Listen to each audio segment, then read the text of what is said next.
అందరికీ నమస్కారం. నేను మీ దాసరి కిరణ్, జనసేన పార్టీ రాష్ట్ర అధికార ప్రతినిధిని. ఈ మధ్య కొంతమంది జనసేన పార్టీలోంచి వైఎస్ఆర్సీపీ పార్టీలోకి జాయిన్ అయ్యి అసలైన కార్యకర్తల కన్నా కూడా, అసలైన పేటీఎంస్ కన్నా కూడా వీళ్ళు ఎక్కువ పర్ఫార్మెన్స్ చేస్తూ ఉన్నారు.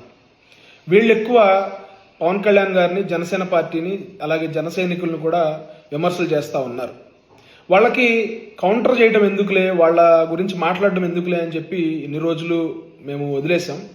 కాకపోతే వాళ్ళు కొంత లైన్ దాటి పవన్ కళ్యాణ్ గారిని వ్యక్తిగతంగా విమర్శించే స్థాయికి వచ్చేసి, పవన్ కళ్యాణ్ గారు రీసెంట్గా సర్జరీ చేయించుకుంటే దాని గురించి కూడా వ్యంగ్యంగా ఆయన కావాలని రెస్ట్ తీసుకుంటున్నారు, కావాలని చేస్తున్నారు అనే విధంగా ఆయన అర్థం వచ్చేలాగా పవన్ కళ్యాణ్ గారి గురించి వాళ్ళు మాట్లాడడం మమ్మల్ని చాలా కలచివేసింది, చాలా బాధపడ్డాం.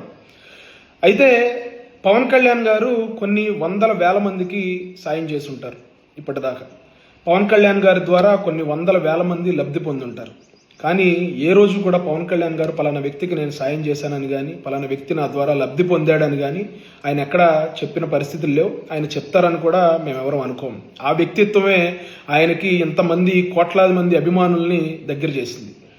అయితే రీసెంట్గా జనసేన పార్టీ నుంచి వెళ్ళి అటు వైఎస్ఆర్సీపీ తీర్థం పుచ్చుకోకుండా, ఇటు జనసేన పార్టీకి రాజీనామా చేయకుండా మధ్యలో ఊగిసలాడుతూ ఒక పేటీఎం కార్యకర్తలాగా మారిన కన్నా రజనీ అనే ఒక మహిళ పవన్ కళ్యాణ్ గారి గురించి చాలా ఇష్టం వచ్చినట్టు మాట్లాడుతూ ఉంటుంటే, ఆవిడ పార్టీ ద్వారా కానీ, పవన్ కళ్యాణ్ గారి ద్వారా కానీ, జనసేన పార్టీ ద్వారా కానీ ఎంత లబ్ధి పొందింది, ఎంత సహాయం పొందింది, ఇటువంటి పవన్ కళ్యాణ్ గారు సర్జరీ చేసుకున్న ఇటువంటి పరిస్థితుల్లో ఆమె విషం చెమ్మటం కరెక్ట్ కాదు. అదంతా కూడా మనం బయటకి చెప్పాలి, ప్రజలకు చెప్పాలి.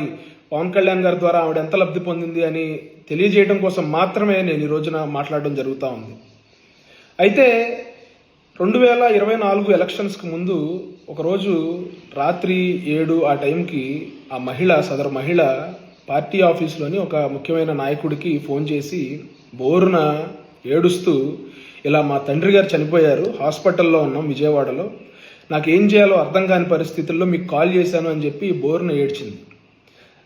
ఆ విషయాన్ని పార్టీ అధ్యక్షుల వారి దృష్టికి ఆ సదరు నాయకులు తీసుకెళ్తే ఆయన వెంటనే ₹1,00,000 ఆర్థిక సాయం, ₹1,00,000 ఆర్థిక సాయం అంటారా లేకపోతే సహాయం అంటారా అది మీ ఇష్టం,